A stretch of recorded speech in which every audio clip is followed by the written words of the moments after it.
Hello, team. Welcome to another ATP Geopolitics and Silicon Curtain co-production, co-stream, where we're going to be talking about a number of things. In fact, we were just getting into an argument before we started, and then thought, right, I'm a little bit late myself because just about to press go, and I had a delivery of soy milk. And to be honest, like if I don't get my soy milk, I don't get my tea. And if I don't get my tea, I become very angry and I fall apart at the seams. Anyway, very Jonathan, crabby. We've all experienced that, Jonathan, especially those who've travelled on the road with you. Crabby Mr. Pearce. It's a real bastard in real life. You wouldn't believe I'm all laughs and smiles here, but in real life, I will hit you if I don't get my tea. Mate, so much going on at the moment. We're going to obviously talk a lot about the peace negotiations, but I just want to, and I know you don't know anything about this, but I just want to highlight what's going on in Russia right now. And I think the Ukrainians have been taking my advice. I have long been saying this should be a distance munition war where Ukraine are hitting Russia consistently with missiles and drones at distance, and therefore not losing their troops in so doing, but also hitting incredibly important targets. And I keep saying there's nothing more important than Shahid manufacturing facilities. And one of the big ones is in Yilabooga that was struck, I don't know, maybe a year and a half ago. They sent some big sort of almost aeroplane type drones that didn't quite hit the target. And that happened. And actually recently we've seen a downtick in the use of drones. It's now gone back up today to 130 odd last nights, but we were seeing days of 2 nights of 0 drones, 25 odd drones, up to like 90 odd drones. But that's a quarter to a half of what we've been used to, or what Ukraine have been used to. And that's, I think, because they've hit a manufacturing facility. Well, as we speak, Jonathan, there is activity, or there's just been activity in Yilabooga, which is the place about 1,150 kilometers away, a facility that has been in Tatarstan, I think, that has been manufacturing these Shahed drones. And we are hearing that almost the first time it's happened at such a distance, but first you drop 250 kilograms, and then you send a carrier with payload on the target. Whoever came up with it and implemented it, big respect, says this butchered statement there. So Nikolaevsky Vanyok writes that Yilabooga was attacked with 6 drones with 250 kilograms of payload. 1 was shot down, 5 hit the target, the Shahid plant, which is 1,700 kilometers, actually, this one says, from the border. We've got images of the drones, which are very slow flying and low flying. 1 was hit there, but supposedly all the others were blown, hit the target. The really slow flying drones are quite a surprise that they can go that far without being shot down. It says it's a testament to the poor coverage that the Russians have. You would have thought around the Yilabooga plant there would be the best air defenses. Some are saying that a Panzer S1 failed to hit this very slow moving target. And then just to finish this off, drone attack reported in Russian region hosting kamikaze drone factory. Russian air defenses on April 23rd opened fire against drones in the Yilabooga, a special economic zone in Russia's Tatarstan, the site of the Shahid type drone factory. And that's what we have so far. So supposedly 5 have hit, causing explosions there. We don't really have too much battle damage assessment, or BDA as it's known, but I think that's exactly what the Ukrainians have been needing. And it is really good to see that. That, to me, is target number 1 almost for the Ukrainians. Anyway, that's a lot of me talking. So drone factories hit, Jonathan, potentially going to affect the ability for the Russians, who at the moment are getting more drones through Ukrainian air defenses than ever before. The interception rates have dropped as the tactics that the Russians are using have improved. The payloads on the drones have got better, and they are more resistant to electronic warfare. So all of this means that you have to hit the drones at the manufacturing facility, in my opinion. And they've listened to me and done it. That makes absolute sense. And I expect that the Ukrainians have been holding off as well. Not so much in deference, but clearly you've got Trump's deal, Trump's dumb peace deal. Now we know the details of that. We'll come to that in a minute. But out of deference, the Ukrainians were probably holding off from striking energy facilities and striking these manufacturing facilities, because they don't want to create a big story that makes them, I won't say, no, that's the wrong phrasing. I better say men looks the bad guys. Ukraine can never be the bad guys, but it would allow some Trump-compliant media to frame it that way. It would allow Vance and MAGA propagandists to position it that way. Look at Ukraine, they don't really want peace, blah, blah, blah. So I think they've had this hiatus for several months. That doesn't necessarily mean that Ukraine hasn't had the capability. In fact, it's likely that these capabilities have been accruing in the background. And one would have thought a list of targets as well. So this is absolutely crucial. I mean, we suspect that, various sort of foreign workers are drafted into these factories as well, potentially used as sort of semi-slave labor. That's a whole other sort of story there. But as you say, they're absolutely critical facilities to hit, but also energy. Throw this back at you. Will we see strikes against Russian energy infrastructure, which really hit a high back in sort of December? In the last months of the Biden administration. But again, I suspect that Ukraine has been keeping its powder dry. We might now see a massive targeting of Russian oil and energy pipeline infrastructure. Yeah, well, interesting that you mention the people working at these facilities possibly being immigrant workers. We understand that the Yilabooga facility is one where they've taken African ladies, particularly African women, particularly, sorry, and also it's at the site of a college, I think. So its initial workforce was like 17-year-old. Oh, we're going to get you work experience, essentially working in a sweatshop. And then they brought in African people to work there as well. And in fact, that first attack on Yilabooga, back whenever it was, I think the drone hit between the dormitory and another building, and it just kind of landed, ending up doing no damage at all. But the latest imagery there seems to be pretty effective. Well, there's certainly some explosions and fire taking place. So fingers crossed that would be good. Have a good effect, because those drones, those Shahed drones, as I was saying, are a bit of a nightmare. They're consistently causing mayhem in Ukraine, and I think they're probably hitting an awful lot of targets that we're not hearing about that are genuine military targets as well. I personally think that a number of air defense systems have been brought down. In fact, that's I think possibly why Odessa's been hammered with renewed vigor by the Russians over the last couple of nights. So I think that it's really important to take out these drone factories. Somebody asked, Tom MPS says, Jonathan, are modern air defense just not effective against drones in general? No, they're effective, but you don't want to be using massively expensive Patriot interceptors to take out these. It's a unit cost problem, isn't it? I mean, if you've got an interceptor drone that costs hundreds and potentially hundreds of thousands of dollars, millions of dollars, taking out something which maybe costs a couple of thousand to produce, it's just not, it's not sustainable. But this has to be a perfect storm, isn't it? I mean, one, you've got an increase in Shahed volume from the Russians. They've also got refined techniques. So they'll send drones in to deplete and test air defense, and then they'll send in, the faster missiles, the hypersonics and so on. So they've evolved their techniques. You've got fewer interceptors coming from the US and allies.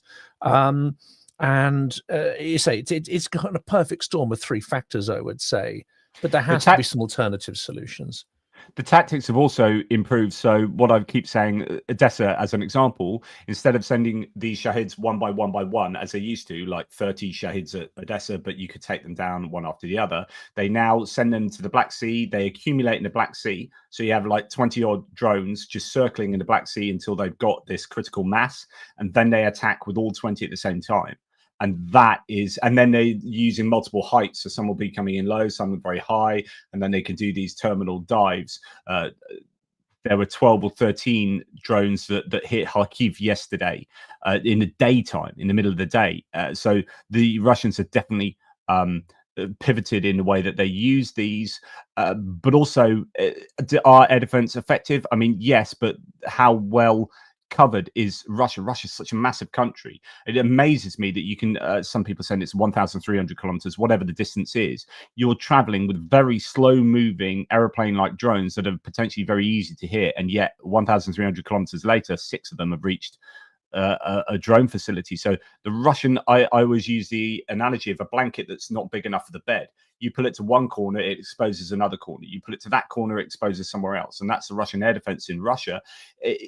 Where they're going to put the not enough air defense units, and as soon as they put them somewhere over here, then you pull it, you start attacking over there. So then you have to pull the blanket over to there, it exposes over here, and I think that's the issue. They're just, yeah, Panzer S1s can shoot those things down probably quite easily, but are there enough of them, and B, are they well positioned, and C, are they well maintained?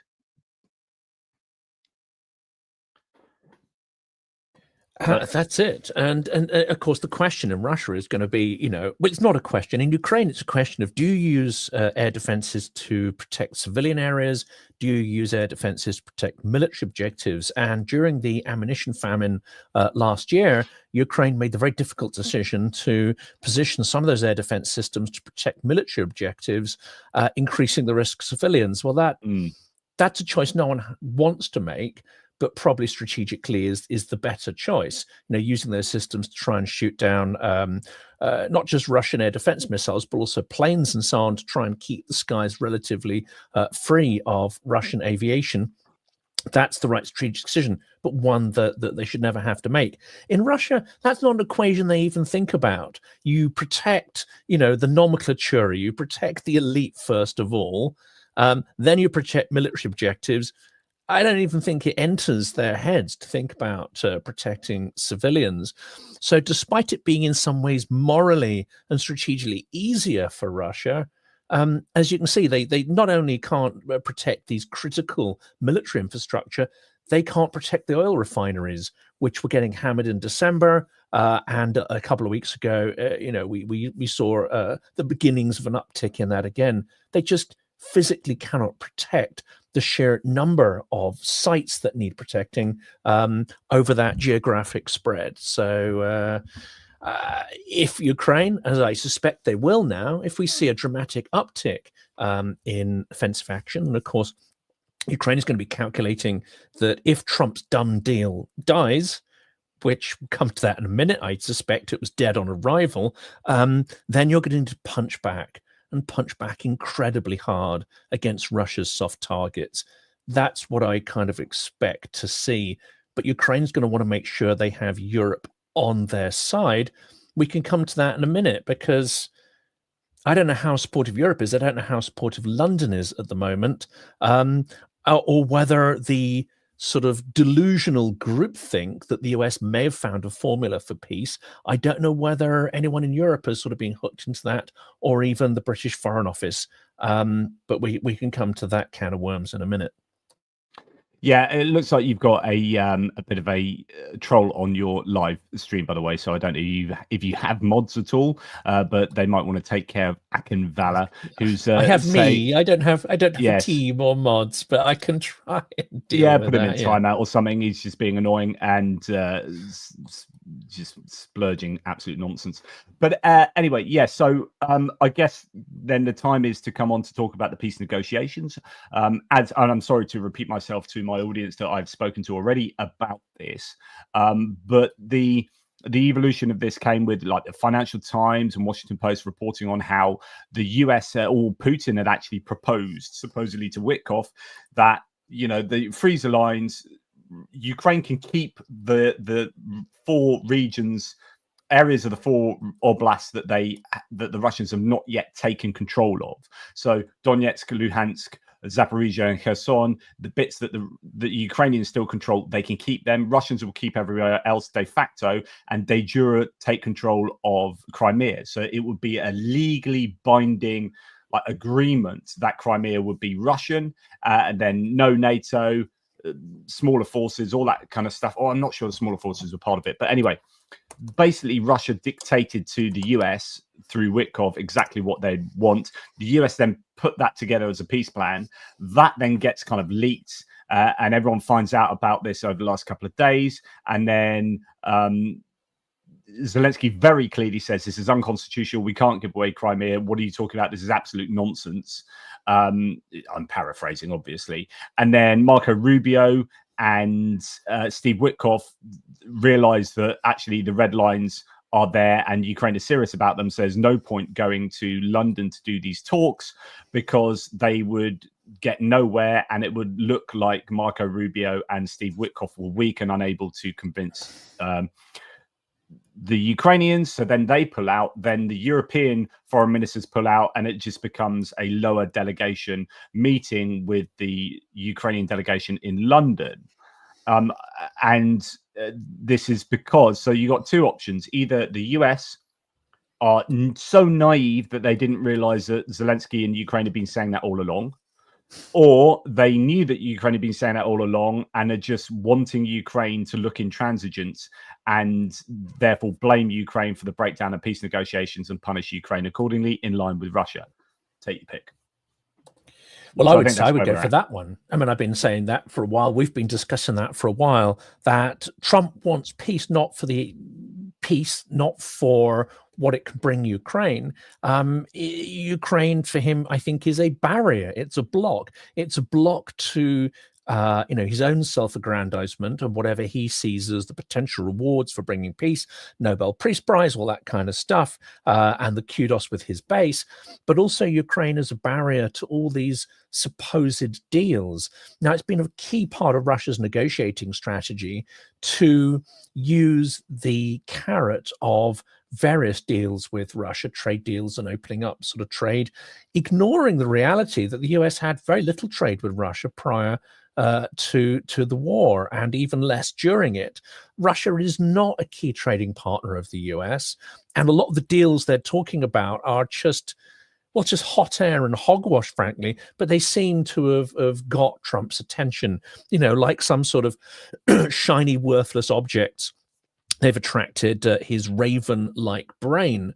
And Ukraine is a barrier, is an impediment to getting this done and making these riches. I kind of rather suspect that maybe he also thinks all these mineral deals and stuff are sort of nonsense, but actually using his crypto scheme, actually using his various methods, he sees opportunities for personal enrichment. And that probably is the case. Trump Tower, Moscow, blah, blah, blah. I mean, there are ways in which he could probably massively benefit from gifting Russia a sort of peace. That ignores the fact that Putin really doesn't seem to want peace. He may be forced to that because of the state of the Russian economy, but I'm still not getting these vibes that he's relinquished his maximalist goals, which is to erase Ukraine from the map. This process seemed dead on arrival. Maybe it's a moot point how conscious the US was about that.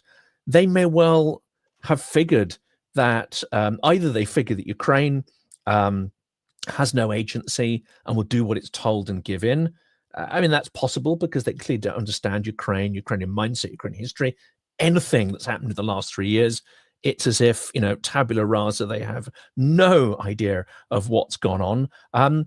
They may not actually care. They may also have counted on the probability that Ukraine would turn this down, and they don't actually give a damn about that because they're intent on restarting these relations with Russia, come what may. And if they can turn around and you accuse Ukraine of being the intransigent party, then for them, all the better.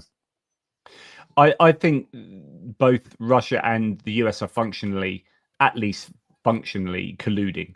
So there's collusion here in any meaningful sense. The Ukraine is being presented the Russian point of view by the US. The US is acting as a proxy for Russia, really. I think the alignment is so obviously there. And Ukraine, as we read here in the Guardian Live feed, Ukraine is ready to negotiate, but not to surrender.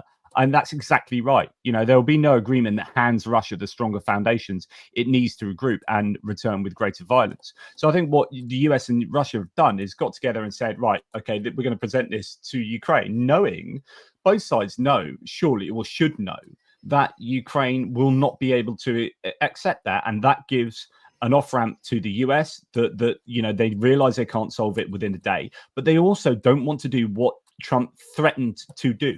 So if you remember, before the election, Trump said, if Russia drag their heels, I'm going to come down on them like a ton of bricks. I'm going to put sanctions up and give Ukraine everything they need.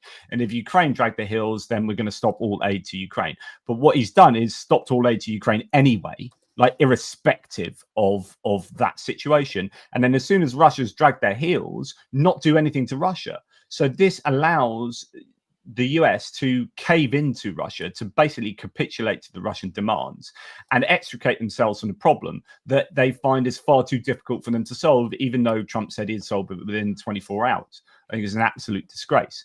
Yeah. Just to go back to this comment from Siridenko, a full ceasefire on land or sea or air is a necessary first step. So that's hopefully what you would want. And in fact, we are hearing that Zelensky is insisting on an immediate, full and unconditional ceasefire with Moscow. I presume that's to put the ball in Moscow's court to say that if they say no, then it shows that Moscow's being intransigent and Moscow's not interested in peace. Yes, that would be, but he's left with few options now. strategically, he has to prevent Ukraine being seen by the compliant MAGA press. And we'll get to, who are in the press pool in a minute, because when you have people like Tim Pool and others in the Oval Office, it's quite clear that not only is the US administration captured, but big chunks of its media as well. Ukraine has to be able to put forward a strategy where it's got a narrative, at least, that it is still the victim, rather than sort of almost being positioned as sort of accomplice in war, or war hungry, etc. Warmongers. This has been forced on Zelensky. I don't think he would want to put forward this particular narrative, but he has been cornered by the US because of their breakneck desperation for a dumb deal. It's really interesting that the US have actually called this an explicit deal as well, because I was talking last night with Greg and we were wondering about whether the leak deal, the kind of what was in the Financial Times, was something that was just kind of thrown out there like spaghetti at the wall. It's kind of leaked but not official. But actually it seems, the quote here, this is from JD Vance, who's gone about killing the Pope and causing a terrorist attack in India and then causing an earthquake somewhere else where he is at as well. So don't invite JD Vance around your house. We've issued a very explicit proposal, he says. Unless you want to save on demolition bills, this is it. We've issued a very explicit proposal to both the Russians and the Ukrainians, and it's time for them to either say yes or for the United States to walk away from the process. Yeah. This is just the permission to walk away. This is all permission. This is. And they're where not it was always going to go. Given what we've seen of Vance, given the things he said, for some unknown reason, he loathes Ukraine. And this is where he's wanted to end up. So we shouldn't be surprised. No, and so the only question that needs answering now is this. So if the US walk away, how much do Ukraine lose? How much will they punish Ukraine? And how much will they reward Russia? So to what extent do they remove any and all assistance to Ukraine, including intelligence sharing? And to what extent do they lift sanctions and even provide assistance to Russia? That's when it becomes a proper issue. And that's when, we have seen this realignment of the United States. Do they just formally get on Russia's side and blow caution to the wind? But then what do the serious people inside the Trump administration, or not the administration, but the DOD, Department of Defense in the US, what would they do and think if that was the case, where they're being asked to turn on their enemies? Are those people answering to their constitution, to their country, or to their dear leader, Donald Trump? That's the situation in America at the moment, where people are being caught between feeling they have to be answerable to a single person, to a dictator or dictator wannabe, as opposed to answerable to the Constitution. Unfortunately, I think this can go a very long way before we see any serious, what I would call, resistance. I think many of the people I speak to in the US, whereas they are outraged, they are waiting for constitutional ways to fight back. That would be the midterms. That would be various legal processes, such as we saw Harvard striking back to try and retain independence over its sort of hiring and course setting policies. So I think people are waiting for the Constitution to do something, if that doesn't sound absurd.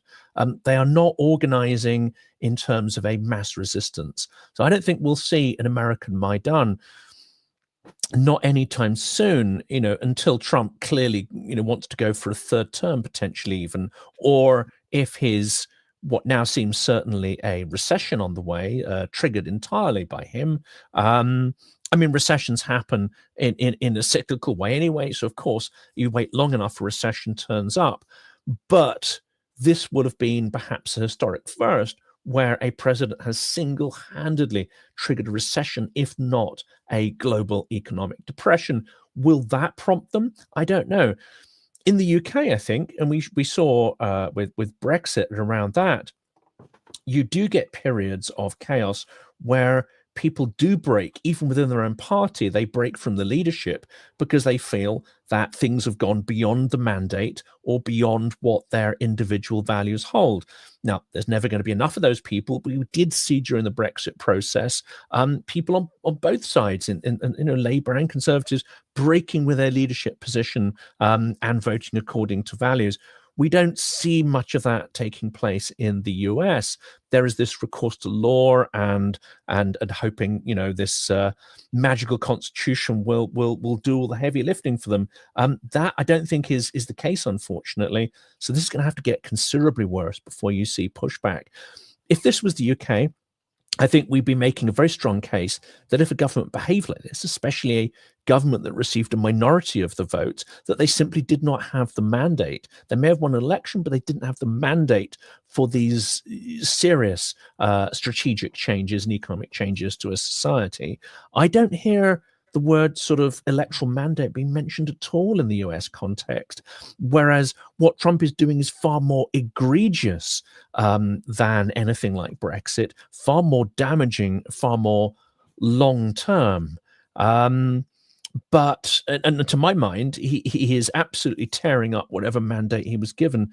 But that doesn't seem to be the kind of conversation that takes place in the US. It's kind of concerning, but I think Ukraine and Europe are going to have to figure this one out and actively preclude the US, because to your point, I fully expect intelligence data and any further military support to be withdrawn. Whether they interrupt the supply of equipment approved by Biden or not, as they've already tried to do, I'm not sure whether they'll bother with that one, but certainly no new aid, and potentially they will be cutting everything off. And of course, I mean, you know more about this than I do, but this targeting data provided by the US has been incredibly important in giving Ukraine the edge. I was listening to Anthony Scaramucci yesterday talk about, he's very much involved in markets and knows lots of CEOs, and said there are loads of CEOs that are super, super close to calling out Trump publicly. And what happened yesterday is that Trump caved in on tariffs in China. So Trump did a typical capitulation. And so that has saved them having to do that. But he's saying that they were close. So there might be some people who are getting, closer and closer to shouting, being more rebellious about Trump. But yeah, we shall see. One hopes so. I mean, it's already gone quite a long way. I mean, the only thing that's really saved America thus far from actually an entrenched autocracy taking place, because I still feel they are very much in a transitional phase to autocracy, and by no means is it guaranteed to succeed, which is the good news. But it's a transitional autocracy with many, many features, because I've been using my friend ChatGPT to analyze all of the sort of dictatorships and hybrid dictatorships of the last sort of 40 years, and been trying to distinguish between transitional features of autocracy and features of an established autocracy. I don't think they really tick any of the boxes of an established dictatorship at this point. But there are so many transitional features, it's not even funny. But again, apart from people like Anna Applebaum and a few others, I don't see the sort of scale of debate taking place that the situation demands. And yes, CEOs coming out and being a little bit pissy about it. I mean, okay, but we had almost all of the business leaders in the UK. It was a vast majority of them, close to 80% of the UK's business leaders, pronounced that Brexit would be a disaster. And it happened anyway. So, yes, business leaders, that's great. I don't actually expect that to have an awful lot of impact, I'm afraid. Well, no, it has had. I mean, so Trump, he paused the Canadian and Mexican tariffs for 30 days under pressure from business leaders. He has essentially capitulated over China because the business community went to him and said, "What are you doing? You are destroying." So there have been loads of closed door talks with CEOs and all sorts. There's another one yesterday where apparently they allayed the markets. That's why the markets bumped up yesterday, is because they said, look, you know, it's not going to be a full-on trade war, it's going to de-escalate, blah blah blah. But they're having to do that because of pressure from business community. And that if there's anything that will affect Donald Trump's behavior, it's going to be the markets and the business community. I don't think you're going to affect his behavior on Ukraine personally. I think that's now set. Until he's gone, Jonathan, until he's gone, that's all very well. Criticism is all very well, but you're going to get this endless cycle of chaos, endless cycle of flip-flopping between, you know, carrots and sticks, and a position one day and on Wednesday it's rescinded and Thursday it's back. Again, you know, criticism is all very well, but until the wheels are turned for his absolute removal, then unfortunately the destruction continues, irrespective of whether these policies are rescinded. Business is based on consistency and it's based on trust. Whether or not he loses a few battles here or there, we have lost consistency and we are losing trust in the global economy. All these things lead to recession, and in their worst outcomes, they lead to depression. These behaviors, these figures indeed triggered by these behaviors, may already be baked in, because we're talking about, you know, the global economy is an oil tanker. It doesn't sort of flit day by day. We don't get those sort of figures in real time. They emerge over months and quarters of data. His behaviors may already have baked in an absolute disaster. So criticism from individuals, unfortunately, is not going to turn the tide of what may be coming down at us in the coming months. Worth noting this point, though, from his behavior. Are we getting lost in the weeds? Putin has told Trump to separate from Europe. It's happening. So the absolute success of the Kremlin's project has been the decoupling of the United States from Europe. Now, this is kind of aligns to Trump anyway. Trump doesn't like the EU. Trump doesn't like alliances. Trump sees the EU as a competitor and essentially, therefore, as an adversary. And this is kind of what, you know, Trump was all for UK doing Brexit because it would undermine the EU, not because he cared anything about the future for the UK. So for Trump and Putin were completely aligned in both wanting to undermine the EU. That's what they both want, maybe for different reasons, but it's essentially for the same reason. I'm not sure it's different reasons anymore, it's Jonathan. More power for Putin, more power for Trump, or no obstacles for both. No obstacle, that's it. And this is the real reason, because people tend to normalize this by thinking that is, okay, it's not great, but it's sort of standard economic competition. It's absolutely not. The reason Putin wants to deconstruct the EU is because it's a physical, economic, and military barrier. Yes, it doesn't have an army, but it's an organization that generates wealth. It aligns its members with the rule of law, and many of them are part of the, up to now, the most successful military alliance in history. So it is a military and economic and political barrier to the expansion of Russian imperialism. Now, absolutely. Trump and everything Trump does and everything Musk does and all their acolytes is also focused on eroding rule of law, eroding institutions that provide any barrier to that sort of informal exercise of power. And this is, you know, I know all this stuff theoretically, but sometimes you speak to someone who expresses it, and it just, even knowing it theoretically, it suddenly hits you. The reality of it hits you like a lightning bolt. And speaking to Jake Bro 2 days ago was exactly that. He just said, Jonathan, it is the mission of MAGA to interfere in your democracies. Don't think of this as a bug. It is a feature, and they will not stop interfering in your democracies. They will not stop using all the economic and political tools at their disposal, because they want to deconstruct your institutions. They want to replace your politicians with venal, right-wing grifters.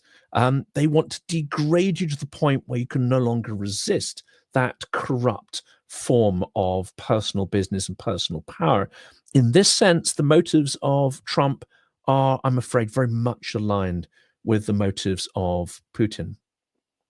Yeah, absolutely. Yeah, 100%. And I just want to point out you've got another troll going hell for leather, saying all sorts of thing on your feed. But I just want to bring up I just want to bring up 2 points he makes. Why do you people pretend to help?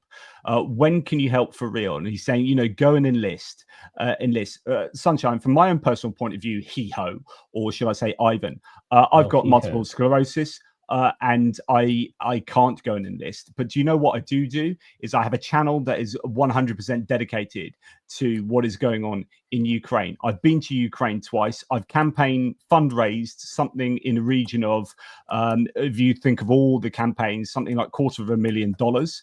And Jonathan Fink has been to Ukraine a number of times. We are doing things that very, very much support Ukraine and are helping in ways that you far outdoes what you're doing, which is being a troll for Russia and getting paid pittance to sit online and shout at the world. So, you know, I have no problem with Jonathan shutting someone like you down, because you are not what's called a good faith interlocutor. If you're really interested in these ideas, you wouldn't be going about your conversations in the way that you're doing.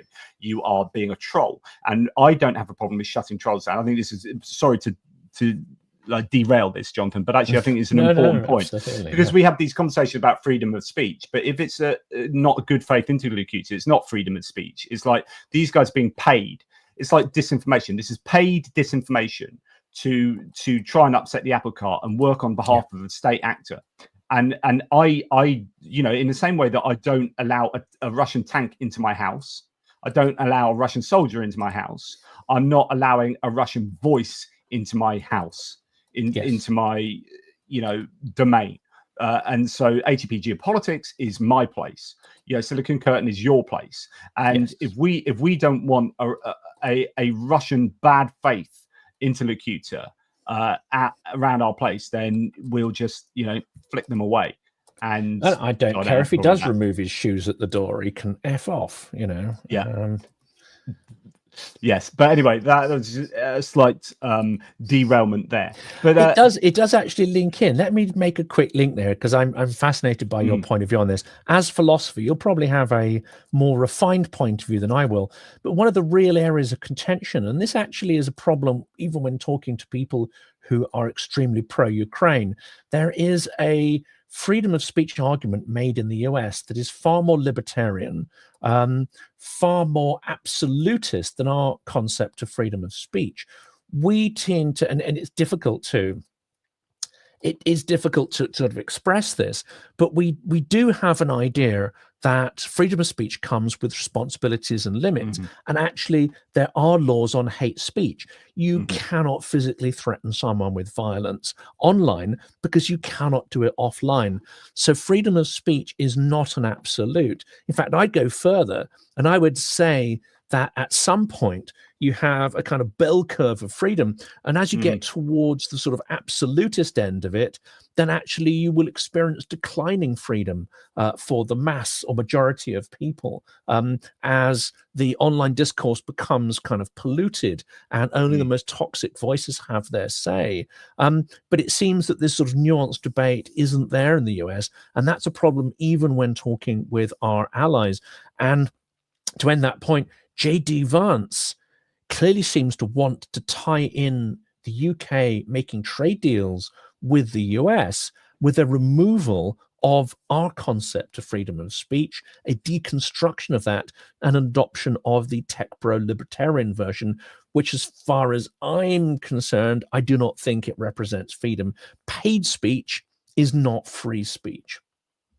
So much to I've done separate whole videos on freedom of speech, like and a philosophical exposition of some of the finer details of what underwrites it, such as conceptual nominalism, the idea that no abstract idea exists objectively, they all exist in our heads. And so therefore, you know, when we talk about the right to do, there are no rights. There are no human rights, right, that exist out there. Like human rights are a mental construct that we have put together.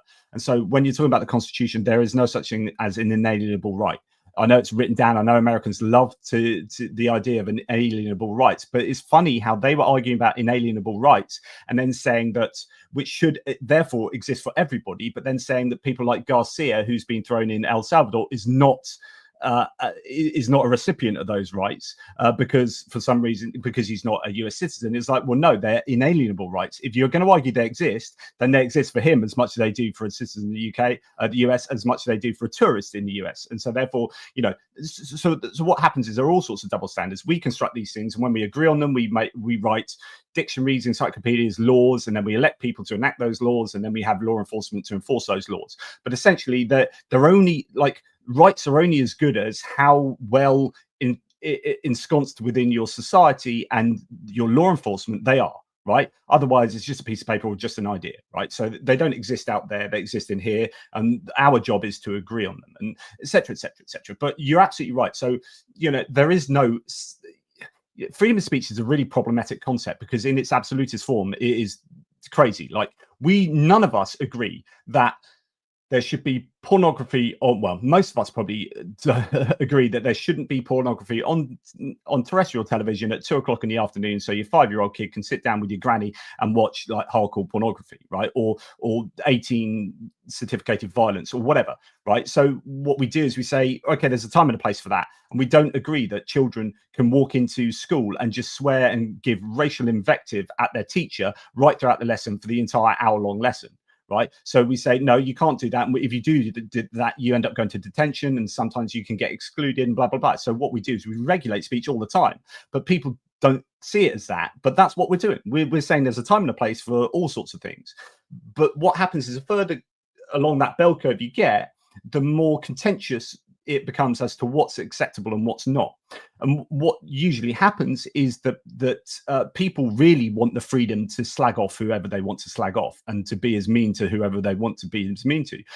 But when you talked about J.D. Vance, and that's a really interesting example, because he's saying, right, you need to have these libertarian freedom of speech ideals. But of course, that's not what the US is standing for at the moment, because they are just getting embroiled with Harvard as a university, telling them who they can hire, who they can educate, what they educate, etc., etc. In other words, freedom. They like J.D. Vance goes, "Oh, freedom of speech," and then says, "Oh, by the way, universities don't have these freedoms, they don't have those freedoms, and you can't say what you want. And the press, we're going to regulate the press because they're being critical of us." And you've got Donald Trump saying we're going to sue CBS because they were saying what they wanted to say. And then you've got press pool being in the White House being aligned to the White House's own thinking by getting in people that are not critical to the White House. And it's like, so don't give me this freedom of speech stuff, J.D. Vance, and don't try and tell us how we should do our freedom of speech when you are being insanely hypocritical with what's going on in the United States, which is entirely not free. And you're muted, mate. my usual little trick. I'm playing around with the thumbnail and I'm muting myself. But that's a fascinating point, because we had this question. It was the last question in the Q&A at our event on Friday, where we had Edward Christie and Cormac Smith and the eminent Francis Durnley, who was absolutely on form. And the last question was brilliant. What is the distinction, it said, between allowing propaganda? I'm making it a bit more wordy because the question was put far better. But what is the difference between, free speech and propaganda, and why should you tolerate propaganda penetrating your media information environment? And this comes down to that, doesn't it? That's that good faith interlocution, right? So if someone is genuinely interested in even some of the most divisive ideas. So I used to have a pretty popular blog back at Patheos non-religious, but the Patheos Interfaith Network, right? So I'm an atheist philosopher, and I was one of like 30 non-religious writers, and you had like different denominations of Christianity and Islam and Buddhism. You had all these different channels that then interacted with each other. And I used to not ban anyone then because actually in that little corner of the internet, I wasn't getting trolls from China and Russia and whatnot. But what I would get is people who were, I'd say something about the Second Amendment that used to set people off, like gun rights, but also racism or race realism, as they call it. And I used to have loads of people that I refused to ban because I wanted them to be hoisted by their own petard. Like, okay, let's treat you like a good faith interlocutor. And what's your best argument for the fact that, black people are less intelligent, have lower IQ and are more violent, and all these kind of ideas that they would come out with. And then we would go away, myself and one of my co-writers would go away, and we research the crap out of all their points and then come back and destroy what they had to say. And that would hopefully therefore be useful for people to give ammunition. It becomes like a learning experience. The difference between that, where you've got a little kind of philosophical niche of the internet, and talking about global geopolitics where Russia's concerned, is that those aren't good faith interlocutors we are dealing with at the moment. They are paid actors. And like I said earlier, there is no difference, in my opinion, to receive it, allowing a tank into your country as there is allowing disinformation into your country. These are state actors being paid for by a state to cause harm to the other country. And so disinformation is part of the information war in the same way a tank is part of the conventional war. It's a little bit like, the old Robert Kennedy Jr., isn't it? No, we should let all the microbes into our bodies, let the freedom of your body deal with it. Yeah. Well, that results in some pretty hideous experiences that could have otherwise been avoided. And I think information malignancy is the same. It is like a virus trying to enter in and mess up your informational organism, and just to lay yourself open to it is a form of collective insanity. Yeah, and I think, yes, with rights come responsibilities, and that's the classic thing that we hear. And it's absolutely right. I've got the right to do this, but it's a really interesting distinction to be made, because I was remembering someone like, it wasn't Marjorie Taylor Greene, but it was someone similar to that, who was questioned about, was it right to do this? And they answered, I have a right to do this. And saw that as the answer. And it's like, no, there's a difference between what is right, that's a moral question, and a right, which is kind of an ethical, moral, ontological question. But those are two different things. So you can't answer, is it right to do something, with I have a right to do it. Like, I have a right to, I suppose, defecate on my front lawn, right? I'm sure I have a right to do that, probably. Right? Not if anyone's watching, Jonathan. That becomes very legal. Well, no, I don't know that it does. I reckon there probably is a right for me to do that. But is it right for me to do that? No, not really. When you're talking about who my neighbors, neighbors and kids and whatever, they don't want to see me squatting on the front lawn, right? So, like, we need to differentiate rights from what is good and proper. Yeah, what a mental image! Wow. Poor old Doris next door. She's had a hard enough time as it is. She doesn't need to see me defecating on the front lawn. You didn't meet the Pope, did you, in his final hours? Because that would have finished him off the sight of you on outside St. Peter's Basilica taking a giant dump. I've got a right to do this. I think, maybe, I'm not sure. I suspect not there. I think the Vatican guards would have your head off for that. Yes, absolutely. Let's turn back to what Ukraine is like to do. They've been put into a corner. But if Zelensky was to say, okay, fair enough, we'll let Crimea go. One, that is against the tenets of international law. That is a clear violation of all the principles. You know, if Ukraine was to support that, if Europe was to support they could that, de facto do it. The order is over. They could de facto rather than de jure. But if they were to say, yeah, Ukraine, Crimea is Russia, that is already a dismantling of complete dismantling of the international legal architecture following World War II. It's done. It's kind of over. And if we want to carry on adhering to it, then that's our choice. So I think they are almost certainly going to decline. Zelensky's statements sort of indicate that. We don't know the position of Europe. I hear some rather troubling noises. I mean, the Foreign Office is not always the greatest bastion of strength, and diplomats, I know some fantastic, wonderful, brilliant diplomats who are full of passion and extremely ethical. But I've also been at a lot of events where you hear diplomats, especially some of the more elderly retired ones, saying the most troubling and vacuous things possible. There are some noises that the Foreign Office was perhaps mulling. If Ukraine was up for it, then yeah, maybe we can do that and let Russia have it. I don't know if the truth of that is can be confirmed or what we're going to hear. But if Ukraine comes out and says no, this is a line too far, is the deal completely dead in your view? I mean, they're talking about postponing the peace talks, but ultimately, if the key people don't turn up, and some of the ground, the core tenets of what Trump's proposing in his dumb deal are a non-starter, then where does that go from here? Well, I guess when it comes to your example of a diplomat saying, well, if Ukraine are up for that, then yeah, we could see that happening. I don't have a problem with that per se. As in, I have to. Someone just wrote, Europe is all talk, London talks went nowhere.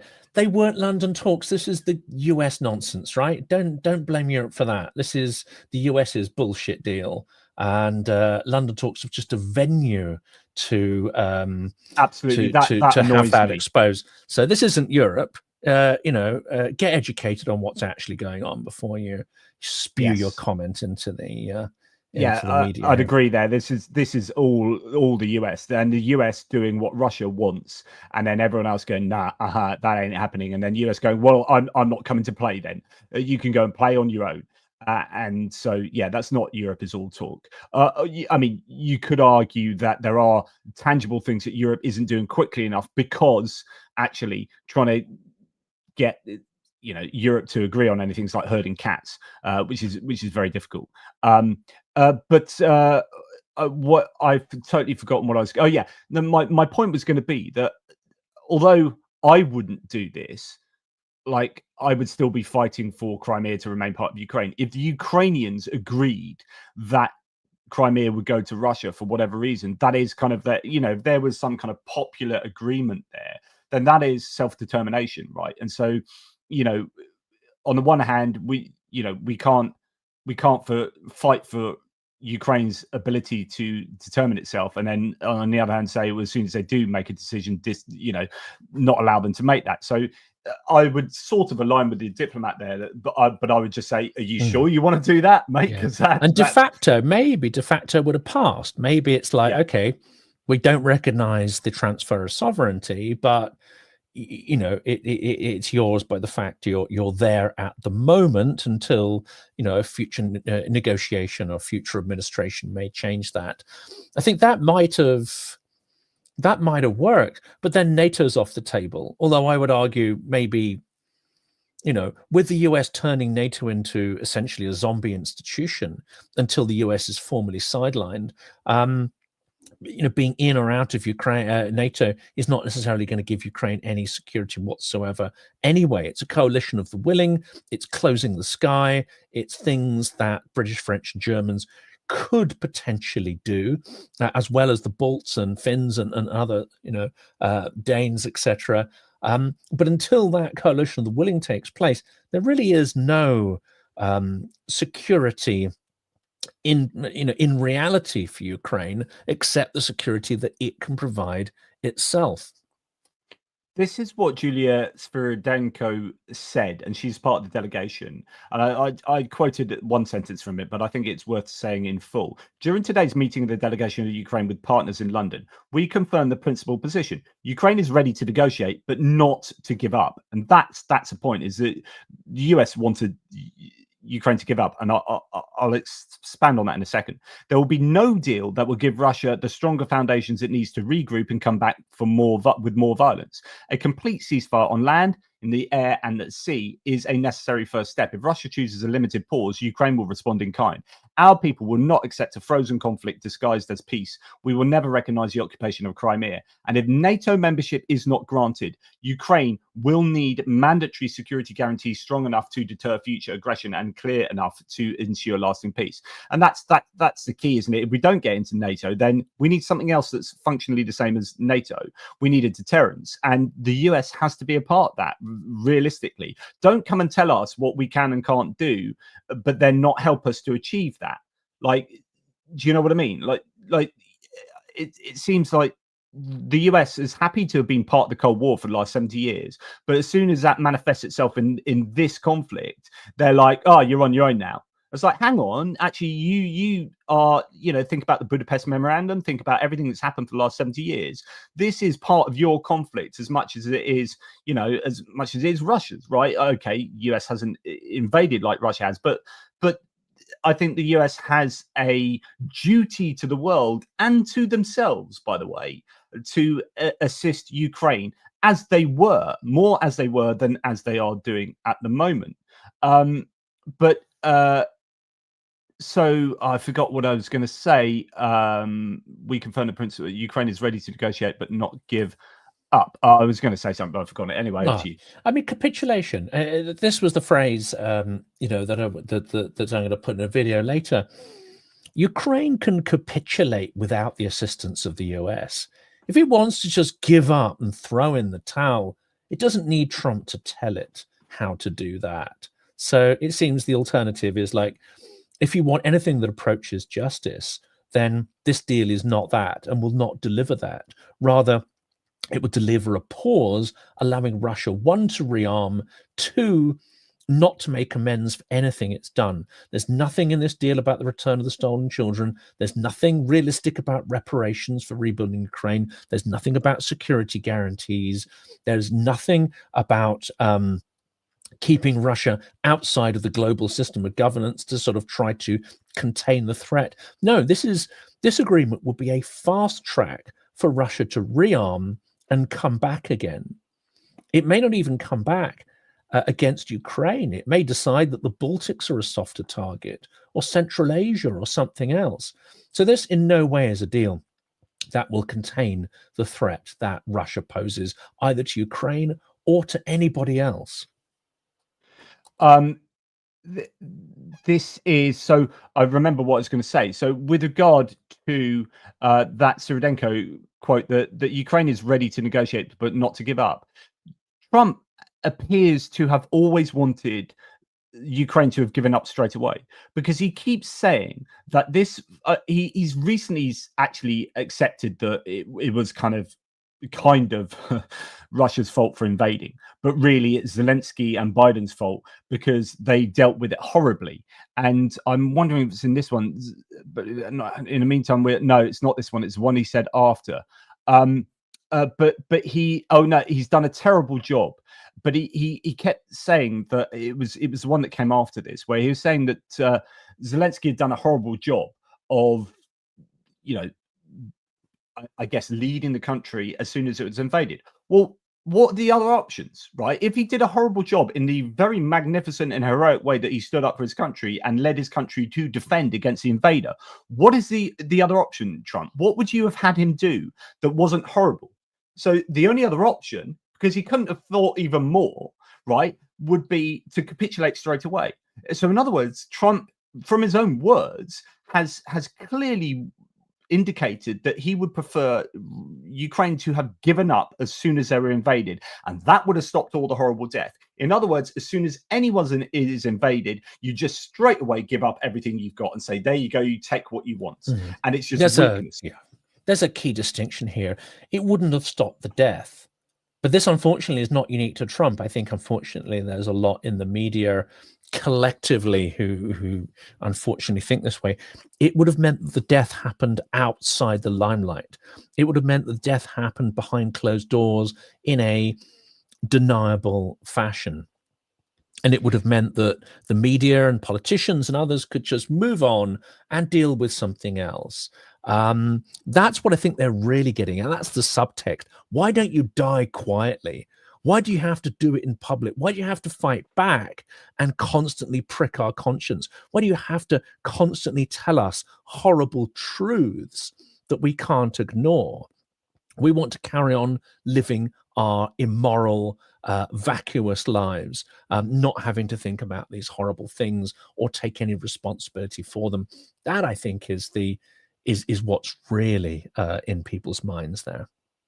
So this is a quote here. President Zelensky and crooked Joe Biden did an absolutely horrible job in allowing this travesty to begin. So, okay, if we're taking this from the beginning of the war, then they allowed it to begin. So actually, maybe it's before the war. There were so many ways of preventing it from ever starting. I'm not sure that he has a right to make that accusation against Zelensky. What did Zelensky do prior to 2022? From 2019 to 2022, that allowed, in fact, that really caused Russia to invade.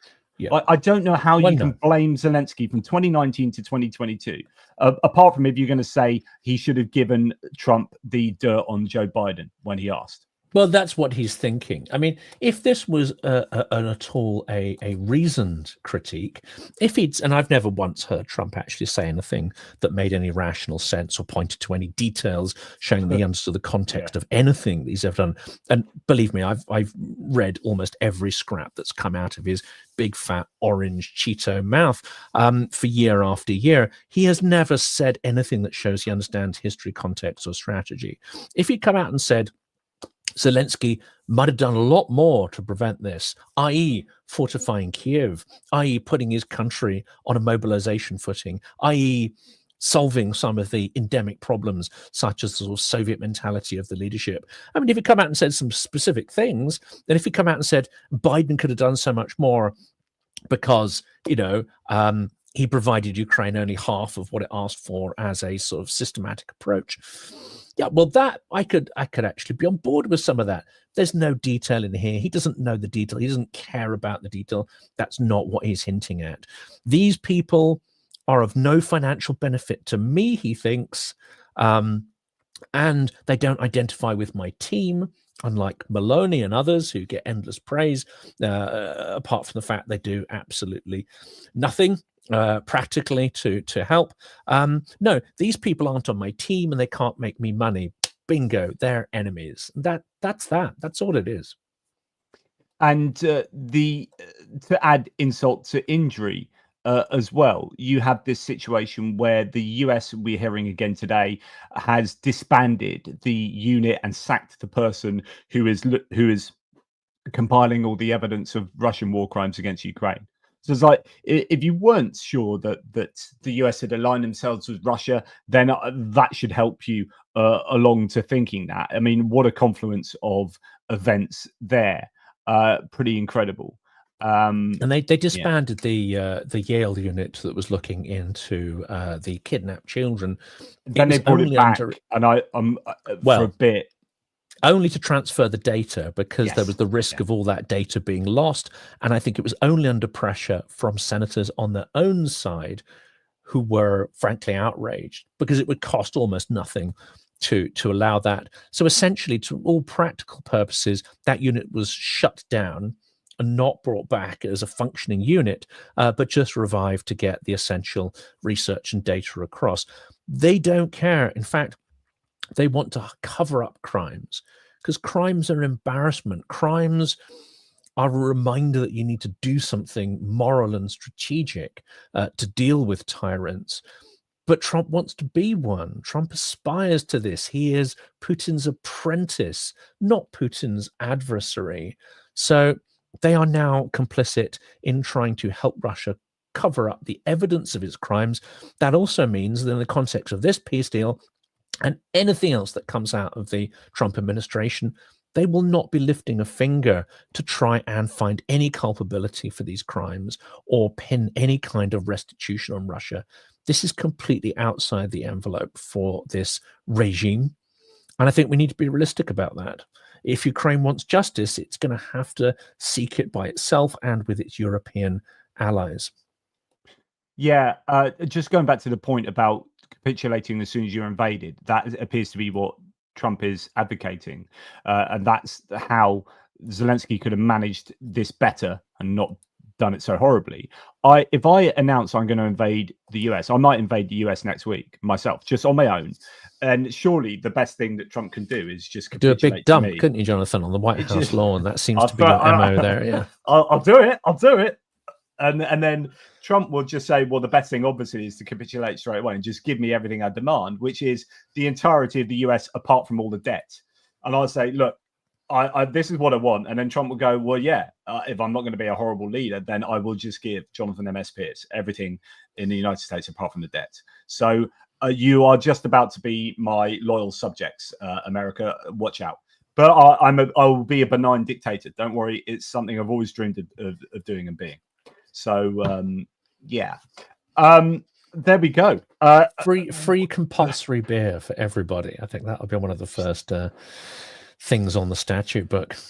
I would have compulsory voting like Australia for the first election. I like that. So as soon as you turn 18, you are forced to vote for that first election, and that then gets you interacting with politics in a way that some people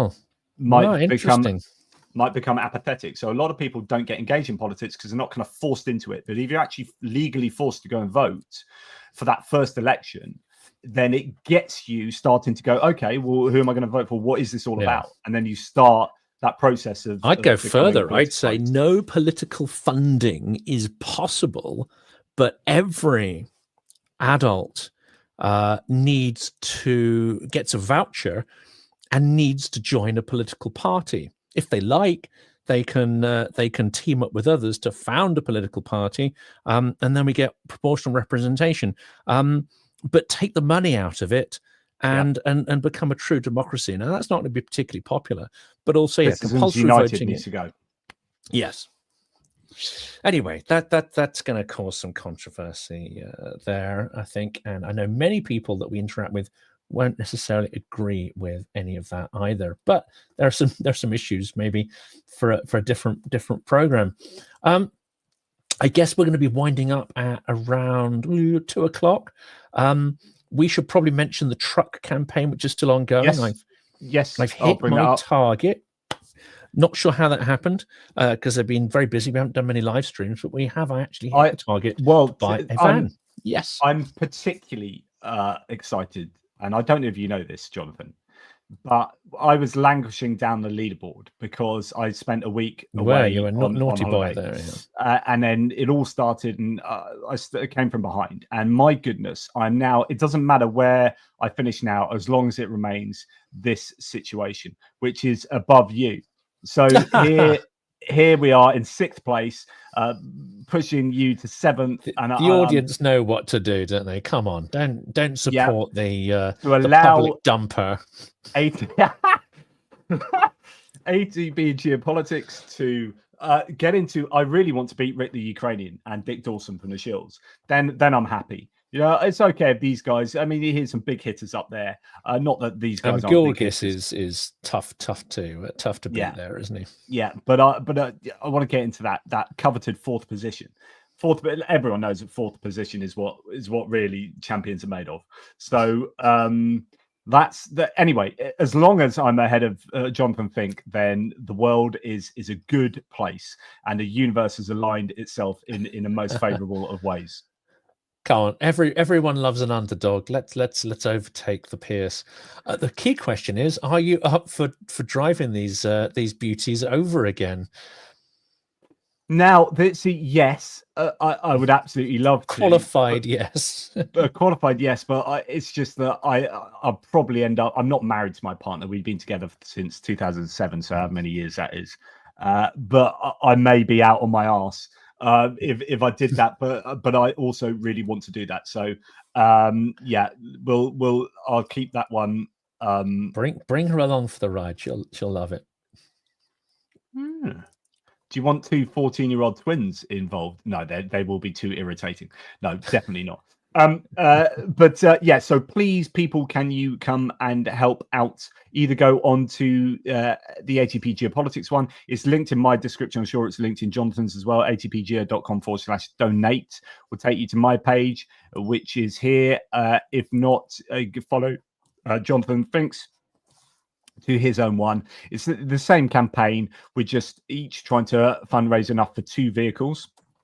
I think that's correct, isn't it? You're doing 1 vehicle. So I've done one, so I've hit my target, but I'd love to, get an extra one. Why not? So yeah. So I've probably foolishly bitten off more than I can chew with 2 vehicles, given that this year's already been exceptionally successful with fundraising. I just want to say thank you to someone. The reason why we overtook Jonathan there is that someone very kindly donated 2,300 euros yesterday. I don't know who it was, and I think that's happened maybe on a couple of these different pages as well, because I think Dick Dawson had similar, and maybe Rick the Ukrainian. So I don't know, it's the same person or different people just being exceptionally kind. But you don't have to, honestly, just $10 or 10 euros, whatever. Anything you can help will be really, really appreciated. Some wonderful donors there on that donor wall, and I'm sure for Jonathan Fink as well. Absolutely, and everything is very gratefully received. And of course, having been on the ground and seen what the guys do with these, and having, as you have as well, having been further east, and then you see these things, near the front, and you see them being used, and you hear stories about what people are, putting up with. You come to appreciate them even more, and the work that the team in Lviv do. I mean, a friend of mine, I won't sort of mention him, but this idea that Russia is after peace, is just an absurdity. In this period when they were supposedly in a state of ceasefire, this guy's vehicle was hit twice by FPV drones. And then a third time, I think. The first 2, he was extremely lucky because it turned out the munitions were duds. So they created a bit of a dent in his cab, but didn't actually explode. Then the third one didn't hit the vehicle, but exploded nearby. Oh, that's a bit of Jonathan Fink dying there. I'll just take this opportunity while he's taking a breather. At least 3 powerful explosions have occurred in Moscow City. Someone's saying in a live chat that a car has exploded in an underground car park. So yeah, things are happening in Moscow. That's dramatic. That could be connected to the war. But yeah, you were saying. Yeah, interesting. It's like Putin's limo blowing up the other day. Why did that not? That wasn't that. It was only mentioned in the UK in something like the Mirror and the Sun or something like that. It was. That was not reported by mainstream media, and yet that was a massive bit of news, I would have thought. It was. I mean, there's some ambiguity as to whether it was just a standard engine fire or whether some incendiary. I'm inclining towards the latter, but yeah, they managed to. That story disappeared. I mean, it's an interesting one. Well, I'd want to do a future episode with you on this because it's a tricky one. This is one of the first times where I was sitting here at 9 p.m. thinking, I haven't put an episode out today. And usually it takes 2 or 3 hours to script one of the news items. And I just thought, like, oh, I don't know, I'll make myself a cup of tea and see what's going on. And then they had the limo fire or explosion, and I thought, oh, okay, I'll do that. And I banged out a script. It took 15 minutes rather than the usual hours of painstaking work. And then I put it out at about, I think it was about 11 p.m., when normally videos just die the death at that time. No one's around to see it. That video got 440,000 views for about half an hour's work. But I think it creates a moral dilemma. You know, do you jump on the bandwagon and do you produce sort of slightly borderline clickbaity stuff? You know, I'm really pleased it did well, but at the same time, you know, I don't feel deserving of that, because it didn't take an awful lot of work, and it was quite a clickbaity kind of story. But that may be something we can cover that in a future episode. The balance between, you know, well-considered, more journalistic work and analysis, and just like, yes, let's get a big freaking audience. So here's my approach to, and I'm sure my audience will know this, my approach to my YouTube channel is whatever's in my head comes out of my head, and it comes out in whatever way it does and however long it takes. Sometimes it's 10 minutes. If you're lucky, it's 10 minutes. If you're unlucky, like it comes out at all ends that way, you know, based on what we've heard today, Jonathan. Yeah. I put no thought into trying to make my channel bigger or anything particularly. Benny Pie helps me out with some ideas and this and that, but I'm just here for the chats. And so like if there's a break, basically my life revolves around this kind of process, going through my phone and then going, oh my god, oh, that's happened. Oh, sweetheart, is it okay if I do I've just got to do a breaking news? I mean, this has just happened and I can't not talk about that. And she's like, oh, I guess I'll be watching this on my own then. I'll be like, yeah, I won't be long. And then like an hour later, she's asleep. And I'm like, oops. And that's my life. And that's what I do, which is I dump in many ways, Jonathan. and most of it's verbal dumping. There we go. Most of it.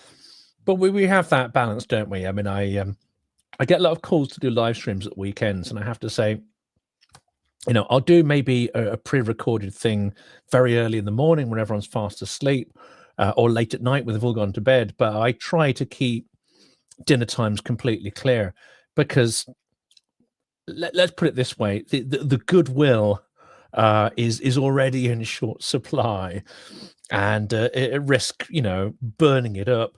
And then the occasional trip to Ukraine. I mean, that's. Yeah, I'm in the doghouse for weeks after each one of those, so you have to be careful there. Can I just say, most men get criticised for being, you know, not lasting long enough.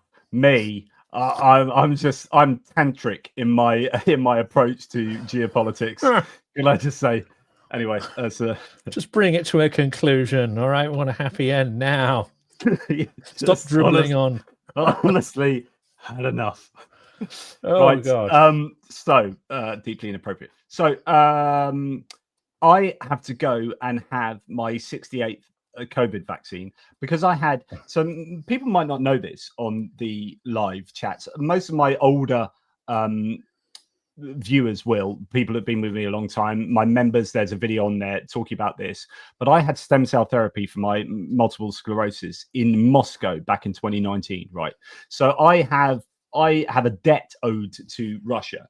I don't think I'd be allowed there again, however, but they absolutely magnificent unit at a hospital in Moscow that does stem cell therapy for multiple sclerosis. I fundraised, went and had that, and it's why I've been on a plateau ever since, right? So I've got progressive multiple sclerosis. My multiple sclerosis, most people's goes up and down. You have remissions and relapses. Mine just gets worse until I die, until I can't move in my bed and then die, right? So I wanted to do the most I could to try and stop that, and stem cell therapy did that. Yeah, so that I had in Moscow of all places, and yet, you know, as wonderful as that was, and as much as I'd like to go back if I ever needed further treatment, I won't be able to do that, because I think I burnt my bridges there. and I don't think I'm going to be welcome You're back. hardly flavour of the month in Moscow, I would say, Mr. JP. I wouldn't go there if I was you. You might find something rather unpalatable in your drip. Yes, polonium exactly. or something. So because I had stem cell therapy, I'm on and that's immunosuppressant. Like, so it destroyed, basically my entire immune system was control alt deleted, right? And then started again with my stem cells. And so I get COVID vaccines before anyone else, or like, even if they don't get them, I get them along with people over 75 and whatnot. So I've had like 412 COVID vaccines. And I've got another one today, so I've got to go for that. And then when my boys get back from school, because it's the first day of school today, because they had an inset day yesterday, and it was Easter Monday on Monday. I've ordered this, right? This is how geeky I am, Jonathan, and everyone. But it's still in a cellophane. I'm going to open it with my boys. This is Thunder Road Vendetta, and it's a board game I've got, which is like Mad Max Racing, where you get to blow each other's cars up. And I'm so excited about that. I can't wait to play that with my twin boys. And if they don't enjoy it, I'm going to make them enjoy it. It's going to be forced fun because I want them to have forced fun with me. So that's my day: a vaccine and then blowing up cars. Well, that's wonderful. What a way to spend the day. I'm not saying this to brag in any way. In fact, if I say that now, it does sound like it's not what I mean. I'm going to be going to Parliament to a very, very important event later, and it is on the stolen Ukrainian children. So again, on a day where we see this collapsing. Don't do like, you're going to play a board game with your boys. I go to Parliament to make sure that children are allowed to live. Like, just want to say that you're morally useless, Piers. Yes, look at the moral rectitude. Look at me. No, I mean, I was playing a board game with my boy yesterday on the bank holiday, so I absolutely appreciate why that is an unmissable kind of thing there, especially when he sort of beat me soundly at every single flipping game we played, including chess. But there we go.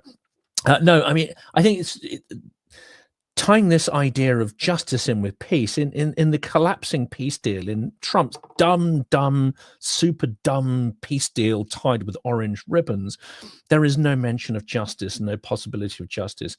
That's why I think it's super important to really focus on what justice means. It's not about necessarily territory, although that's a part of it. There are so many other things that Russia has done which are reprehensible, so many hideous crimes for which, under this regime, under Putin, they need to be kept out in the cold until that regime ends. And of course, realistically, that's only going to end with his life. And Russia admits its culpability for the hideous historical scale of crimes that it's committed. There's no mention of any of this. And Rubio, Vance, Trump, Witkoff, Kellogg, I don't know, but they don't care. They literally don't care. They don't care to find out. And even if someone told them, they wouldn't care anyway. I mean, this is why this whole thing is I think Kellogg cares, but he's also America first. That's the institute he came from, and he's beholden to Trump. But he's only beholden to a certain degree. But I think he's got this core like knowledge of Ukraine and Russia. But he was still sort of semi-compromised himself. But he doesn't need to go as far as people like Marco Rubio, because he's been sidelined anyway because of his pro-Ukrainianness. So Marco Rubio, and particularly, is egregious in my books, because he has a conscience. We've heard him say things before that he's now going 100% against. So either he was lying then or he's lying now. So yeah. Absolutely right. Well, you have to go and have fun, and no we just have to do a few whatsoever on that. We just a few thanks. So first of all, John Scott, for you, Ukraine will prevail. So thank you on behalf of JF there. Richard Bennett, some ATP Geopolitics memberships. Again, thank you. You're so honestly too generous, my good man. Same with Kevin Force as well. Both these two are tremendous supporters. Aussie T, member for 21 months, seems to be being here for a bit. Yeah, indeed. Thank you for that, Aussie T. Dunk on you, working but listening, Slava Ukraini. Thank you, Dunk on you. So often supportive of Greg Terry and the Greg Terry experience. Great to have you. on board as well, mate. Really appreciate that. And gifting 5 ATP Geopolitics membership. So thank you so very much. And finally, Linda S as well, often seen with Greg. So thank you for your ATP Geopolitics membership gifts as well. Really, really generous. So thank you for all those who've supported both channels. Really appreciated. So just to let you finish off, what you are going to Parliament to, sorry, because I think I interrupted you. Yeah, so this is, there are various people speaking, including, I think, a Scottish Labour MP who's been campaigning for the children that have been basically abducted by Russia and are now being brainwashed. And of course, Russia in future intends to turn them into an active army, as it does with its, crop of children, especially in the provinces. So Ukrainians, I showed that this morning. Yeah, Ukrainians who are being, let's say, sort of ripped from their Ukrainian identity, they're being brainwashed into hating their former, country of birth and where their relatives, in some cases, still live.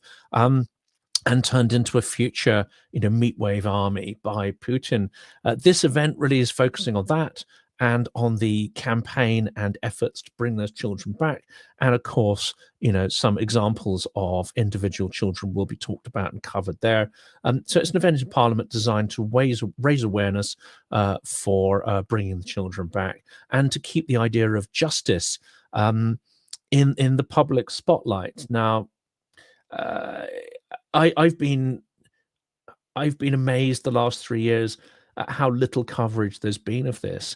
Having said that, I've spent considerable time in Russia. I've heard people's personal experience of having been, pioneers and whatever, and how some of those experiences are quite abusive. And those who are ethnic Russian who had to go through military training or, dare I say it, even conscripted or did everything they could in the 90s to try and avoid conscription, because essentially it was sort of legalized slavery and an extremely abusive system. So I have a sort of sense of how awful it must be for them.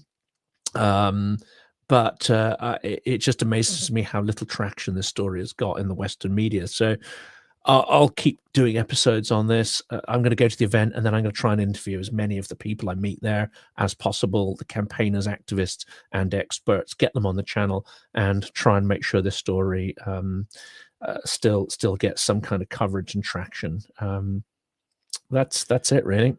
Yeah, good stuff, and good on you. And that puts paid to people like that troll earlier saying, I don't know whether he's directing those comments at us or people in the chat, but what are you doing? Well, actually, this is what we're doing to try and help, and that's what you're doing, is you're platforming these really important voices and ideas, things that need to be kept in the public consciousness. And so it's really important, the work that you do. So not that you need me to say well done, but good stuff, mate. Thank you, and to you as well. I mean, I enjoy these conversations, and I also think that they're quite important, and just wish that a larger audience would there was a larger audience for it, and that the algorithm wasn't such an arse, because it's very difficult to cut through in the algorithm. We'll sort of talk about that on another occasion. But it needs to be done, and the link between peace and justice needs to be made over and over, because it seems to be dropping through the cracks, unfortunately. Well, Harry Morse, thank you. JP, especially in JF as well. I listen, watch you every single day. You two help fill a void in the news landscape. Thank you both. All caps. I'm from the US, so thank you from the US, Harry Morse. It is particularly good to have you on board. Well, look, buddy, great to chat. Great to have all the wonderful people, the supporters of these channels and Ukraine in the live chat interacting. Thank you very much. Final words, mate, at all? Just support Ukraine, but don't. I mean, many people here are not just supporting Ukraine; they're contributing to these campaigns and so on. But do what you can as well. Reach out to Ukrainians in the community, have conversations, write to your representatives, whatever country you're in, and make known how important the issue of Ukraine is to you. what Jonathan and I said earlier. Strange enough, I mean, we're living in an age where political parties don't really fit with the zeitgeist, and far few people are members of political parties. But I think at this point, it's incumbent on us to get more involved. Even if we think political parties are imperfect, well, join them, change them, add your voice. Don't let the experts or the activists and nutters, dominate the political scene. Get involved, because if you don't, your democracy will slip away. And I think that's the lesson from Ukraine. Be active, be involved, change things. Très bien dit. Et alors, MC, une très bonne conversation. Merci pour vos efforts. Merci bien pour ça. Okay. Toodle Pips and Slava Ukraini. Horom Slava, Smert Haragam.